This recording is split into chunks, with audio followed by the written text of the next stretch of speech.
我应该是全网首个给博主们办视频展的 UP 主。我肯定不是第一个办展的 UP 主啊，拉克斯之前就做过相机漂流计划，非常的成功。那逛展也是我平时的爱好。但话说回来，市面上我们看到的很多展览是图片、画作或者是装置艺术的展览，这是一个挺吊诡的事儿，因为现在已经公认是一个视频时代了。所以在1个月前，我就想说，我能不能做一个全视频的展览呢？所以，嗨各位，我现在是在798，这次我拉来了6位不同的视频博主，他们分别是狂阿迷、阿朱米德、雨华、千叶节锤、石腾帅和 Ikita。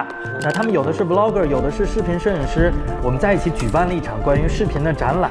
再过几个小时，这个展览就要开幕了。但是这次办展的过程可谓是一波三折，困难重重。这是啥呀？完全不一样。哎，我太有那个抓马。到目前为止做过最费劲的一个项目。为什么不拜拜？第一天干这。我现在终于知道为什么视频摄影不好办展了。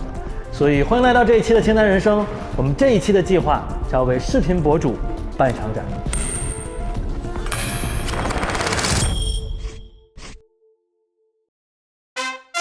不知道现在正在看节目的朋友有没有视频摄影师？你们有没有遇到过接活的时候，甲方问你能不能套拍照片的这种需求？我反正是遇到挺多的，特别是刚入行的时候。那遇到的项目可能都不大，然后无论是公关公司、广告公司，他们的预算不那么充足的情况下，这些都可以理解。但专业又在告诉我另外一件事儿，就是虽然都叫摄影师，但无论是从工作流，还是说对事物和拍摄主体的这个敏感度啊，甚至是在器材这一个方面，我们都是截然不同的2个工种。但对于绝大部分的人来说，他们都是拿着相机的，好像没有什么不同。或者当然也有另一种说法，就是管视频摄影师叫摄像师。不能叫摄像。摄像在你心里是啥？它是一门工种。它被刻板印象化了，但是我更喜欢用摄影师。所以这个展的一个目的其实是想告诉大家，有这么一群视频摄影师存在，他们可能风格截然不同，有的拍风光，有的拍人文，有的拍自己。但是他们是不同于图片摄影师的存在，他们手中的决定性瞬间更加的流淌，也更线性向前。它没有那张固定单帧那么有冲击力，它比照片更具体一些，但是它也可以比照片更虚无。但我也在想，就我们拍的这些东西，它真的值得花6位数办一个线下的展览吗？这个想法在我找场地的时候就不断的在我的脑海里盘旋。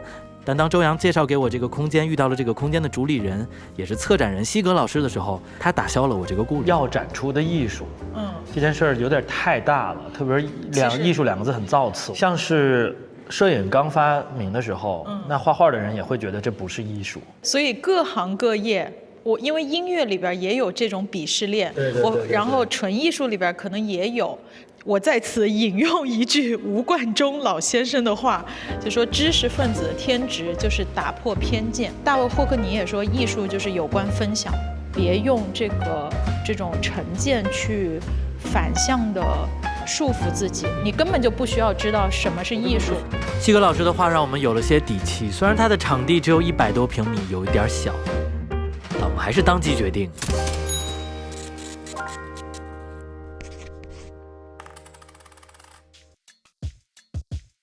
所以接下来只要我们能够解决设备、展览的理念、展艺术家、展作品、动线、设计、海报、美术等等等等，并且把这些东西布置到场地里边，是不是就解决了？听起来还挺简单的。参展的阵容是我需要解决的第一个问题。当然有了这个想法以后，正好我身边有特别多非常优秀的视频摄影师和 vlogger， 他们始终对影像保有尊重和敬畏。那作品也经过了时间和流量的考验。说实话，刚开始我只是抱着问一嘴的心态第一波同时问了最近聊天的6个视频博主，结果没想到他们都在第一时间就答应了。算上我这7个人挑选的逻辑其实没有那么的缜密，也不够有像风格化的区别。从创意到上线，其实我们只有不到半个月的时间。所以我更希望的是先做出来，让大家先知道我们，或许这样有更多的展会被展出，我们这样的人也会被看到。就我们可以给每个来参加的艺术家做一张他的主题的海报，就以他的那个跟6个房屋中介似的，就一帆风顺的下来。感谢老王。那我们要拿什么展？投影还是电视？肯定得电视，那个场地太亮了。如果是电视的话，我们需要多少台？要是算上那个3连屏的话，怎么也得10台起。大概得多少钱？达到展出要求怎么也得3-4万一台，没有租的吗？没有。那平面摄影的展出是对于微喷的工艺、纸张的材质都有着非常高的要求。那视频展览对于显示设备的要求更是只高不低。那首先这个电视的尺寸得大，我们线下测试了很多电视，发现能够租到电视的这个显色性都不太理想，而且近距离观看到的这个倒影问题也很严重。当然，海信刚好得知了我要办这样的一个视频摄影展啊，那他们表示可以提供一批全球首款搭载液晶行业最先技术的电视给我。显示设备的问题解决了，紧接着我们迎来的新的问题就是场地。每一台100寸的电视个头都不小，那另外我们还有一些像假窗、3连屏这样的想法。如何把这10几台电视有设计感的塞进这仅有100多平的空间里，还要保证大家的看展体验，这是一个作品数量、场地大小和观影效果之间的艰难博弈。你看它这个4连屏是吧？这2面墙就不再放东西了。然后，但这么长的东西我们放什么？放4个连续放4个人的作品是吗？他是这样说的。那不怎么可能呢？每个人的作品必须要分开啊！你见过蒙娜丽莎跟那个什么东西挨着摆着放的吗？我们既然是一个展，那我应该聚焦到这儿的时候，我不应该被别的东西干扰。4个人连屏或者3个人连屏，然后播的是不同的作品，那真的就是卖电视的。如果说我们放一个3连屏，现在放不下7个人的作品。就是我还是希望它像一盘专辑一样，它有 intro， 有第1首歌，有第2首歌，有第3首歌，到最后高潮，然后慢慢落下来，然后心情平复出去，大家的情绪是在生长的，而不是说就每个作品都是平行。观影距离可能要4米才会最舒服，是这样的。没考虑到这个问题。那动线和布置的问题还悬而未决，我们发现声音也是视频展览中需要面对的巨大挑战。我们跟画最大的不同就是视听语言嘛，就会有一个听，然后就是你声音播放是什么个点，就是你是想它一直循环反复的播一个环境音，还是它来了以后就 trigger， 就是它踩在上面才 trigger。踩在上面 trigger， 那视频也得从头放啊。对，你像之前德国那个老哥，他用的是压电，他有压板的一个开关，你只要踩就连电给播放器一个信号，播放器就开始播。然后他离开了以后，我觉得展人少可以这么搞，就是如果说人比较多了，因为之前我去拉斯那个展人挺多的，你这那谁一踩都从头播，谁一踩从头播，那大家永远看的他妈前10秒。之前咱俩看坂本龙一那个展，不就是进去就自己就一个小画，他的工作室进去就自己放了那个声儿，而且特别精准。他那个就是循环，他那不是精准，他就是循环。你场馆里串音，你就在每个屏幕的正顶方吊装一个这个，然后加一个播放器。我看到了。完了以后，就相当于你的整个场地是静音的，完了以后只有在下面才能听见。这个屌，这个预算我觉得 cover 得住。它有那种往下照的那种。对，我还要去验证一下。我之前以为它是一个吊挂音箱加了一个罩子这样子，其实它就是一种专门的音箱，就叫做定向音箱。对，但是它相互干扰的范围其实大概也有3米的样子，就是我们的场地还是小了。对，而且它需要最好是空间的层高再高一点。像我们这个层高，技术的人员就跟我说没有必要，因为你如果太下了，你的范畴又太小，等于你只有一个人在这儿的时候能听到。也就是说，如果我2个人同时在这儿，对，就得这样才能听。对，是。有点丑。但这声音会互相影响，怎么办？理想很丰满，但对于第一次办展的我们，问题解决的速度远远赶不上问题浮现的速度。它新吊的不是超薄的，6公分。这个架体一般挂完之后压在那30公分。这个呢？这个10公分，加完机器10公分吧。然后它的那个挂架不能竖挂，然后他们就临时调了新的挂架来，新的挂架就不是超薄的了，就是厚的了，所以和墙就贴不上了。原来是完全贴上。电视它后背得有吃力的地方，它不是画。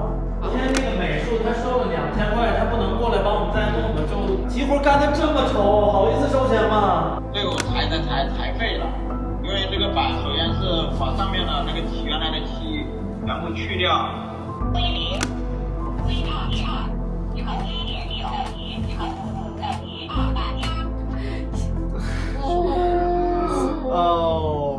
是他群里的是有范儿的。薛定谔的。那为什么能印4张都不一样？也挺牛逼的。就是现在这张就是对，那张是没有，只有1张是对的。谁能去设计这个 logo 不用那种流动的那种？它那个这种形式打不出来渐变的，每个小细节都离想象中差一些。我现在终于知道为什么视频的展这么少了。就如果视频展未来成为一个主流，它就是所有人都要解决问题。对，是的，不是咱们这3-5天能解决的问题。另外，这次真的暴露出了包括我在内的陆米仓艺水文艺青年可以暴露出的问题。但是它前提是得先拖地。拖地的。这个尺寸是谁定的？就是现在是视觉比例的问题，就中间那2个杠太宽了。人的6.3除以8.5的，得到一个比。6.3是啥呀？6.3是电视。不对，你就再量一下这儿嘛，你再量一下这儿除以这儿。这儿其实只有1.5。啊，1.5除以6.5。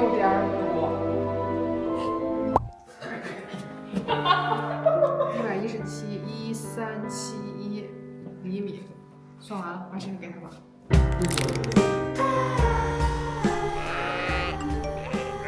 就是他长大，要不然我怎么解决这个事儿？是厘米啊，就尺子的问题啊。注意发通顺。陆米仓需要理科生。当然，车到山前必有路。为了解决场地小和动线的问题，西格老师定了一块方钢展墙。咱们的电视太结实了，所以要用方钢才能挂是吧？前面用来展现展览的导言，后面可以单独呈现一件作品。所以那个墙要12000多，快13000。那关于声音的问题，我们也找到了一个尽可能平衡的方式。但是我们就不额外配音响了，因为这个电视的那个音响效果很好。我觉得其实它这个就是如果这样子戴着耳机去体验还挺好的。我看。就因为它就降噪了一下又不一样了。戴上耳机是有音乐的。对。这块播的是音效。对吧？就这个意思。没问题。可能我们就轮流，每1到2个小时换一下。对。功放跟耳机的替换。对。可以吗，朋友们？也只能这样了。对，要啥自行车啊？对，这里没有布过这么复杂的展，就是画，就是挂画，一般就是1天就弄完了，或者是半天就弄完了。反正世界不会毁灭，肯定能做完。其实就是一个预算和效果呈现之间的一个博弈，一直改，就会一直超预算。还有3个作品没来呢。当我收集完这些展览的时候，我发现。我展什么我还没想好呢。哎，这是有我的餐吗？有。啊，太好了，可以吃饭了，来了就吃。因为在筹备这几个展览的时候，我们那几天先是在西藏，后来去了扬州，后来又去了新加坡，都是远程跟策展人和各个博主沟通。我好像忘了自己要展出什么。正好那几天北京初春嘛，在刮着这种柳絮、杨絮满天遍野的，所以我就想到了风。这就是春天的风啊。春天在北京的风。视频至于图片最大的一点不同，我觉得就是流动性。那春夏秋冬的风都不一样，带给你的感受、视觉上的冲击也都不一样。所以我准备把这5年拍过的风整理出来给大家展出。我觉得这是一个非常临时的想法，但我觉得也刚好从一个特殊的角度、一个特殊的剖面展出我们的生活。大风橙色预警，大风橙色预警，风力快达12点13分夜间到13号白天，北京将出现一次极端大风，强降温天气。平原地区正常。拜了吗，妈妈？刚刚拜的，第1天干制片啊。金子嘞？我们已经你们太有那个抓马体质了，我这个会是最大的问题，就是今天没弄完，然后明天。就是爆大的风，就是我们先把它上去，因为明天大风没有人会出来，除了你和你的团队。一堆美术的问题还没解决，同时暴风的天气让我们只能选择晚2天再开展。那第1次的布展是一个漫长的过程，虽然它只能存活半个月，还因为大风少了2天，但很高兴见证了它的成长。因为无论以后发生什么，它永远都是陆米仓办的第1个展。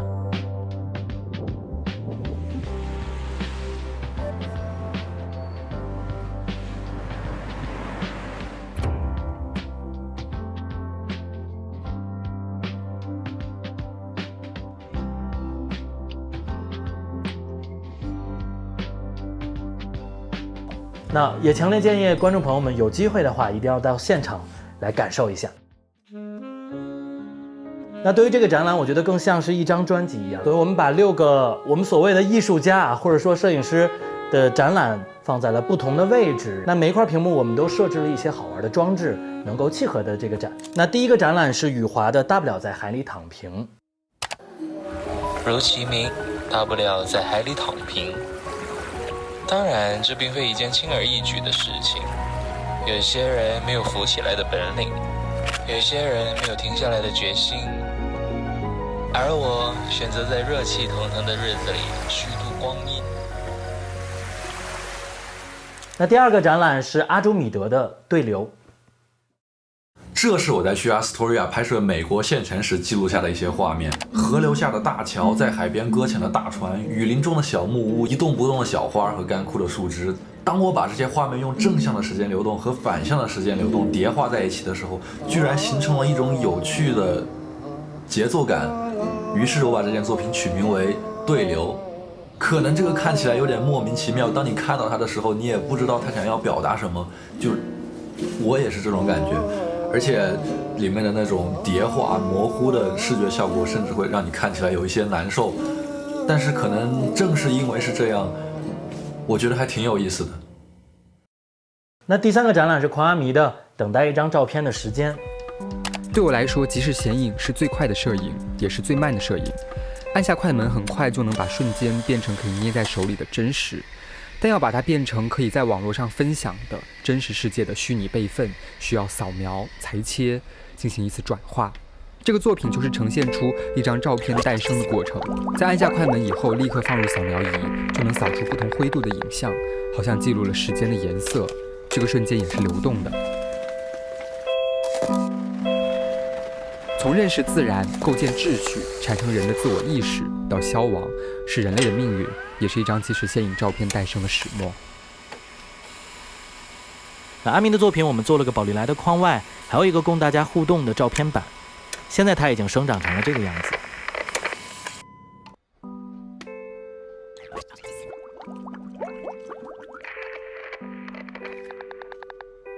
那这个最大的3屏的连展啊，我们放在了比较重要的位置，是做了一个假窗的设计。那这是因为石东帅在给我这条片子的时候，我看它都是固定镜头拍摄的，我想象的就是一个窗外的景色。4月的某一天，我正在前往东京的电车上，电车在途中意外停了好久，我们被告知前方有人身事故。后来朋友告诉我，是有人卧轨自杀。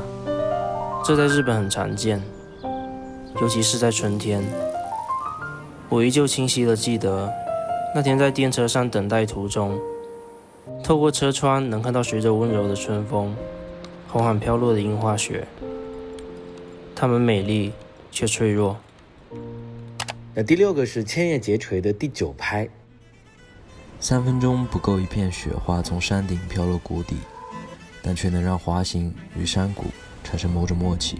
第9拍是我今年在阿尔卑斯山脉的一些灯滑记忆，有时候雪板和伞绳切割空气的声音很像某种音乐节奏，只不过它在一些规则的节拍之外，所以它更像是某种心跳，那是来自人与山更深处的共鸣。那接下来是缪岛 Ikita 的花剑。在日语里，赏花被称作花见。对于春天的美，我觉得樱花是最有代表性的。每年的这个季节，我都想躺在樱花树下浪费时间。一定要说原因的话，在记忆里的某一天放学，我骑车路过4条边的樱花小路，此时恰巧吹来了一阵风。刚刚说到整个展览应该像一盘专辑一样有个动线，但到最后这里，我突然发现我好像漏了点什么。作为博主，我们都太过专注拍摄这件事本身了，而往往打动我们情绪的和画质无关。那每个人都是自己生活的摄影师，所以本次展览的最后一幅作品交由大家共创。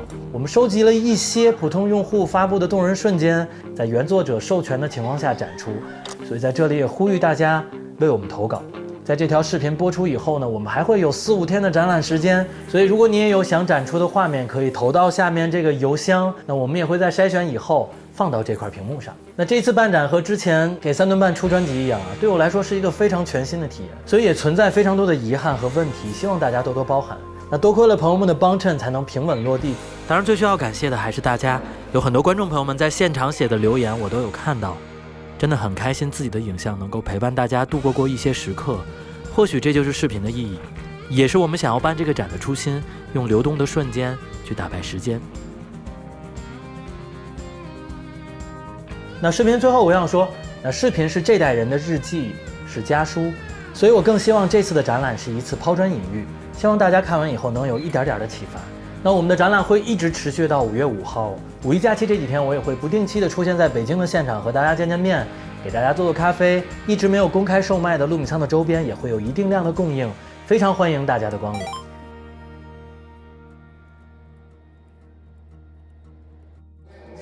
这冰箱贴我能拿一个走吗？你到时候扫个码。我们有30多，你扫码的。报销不？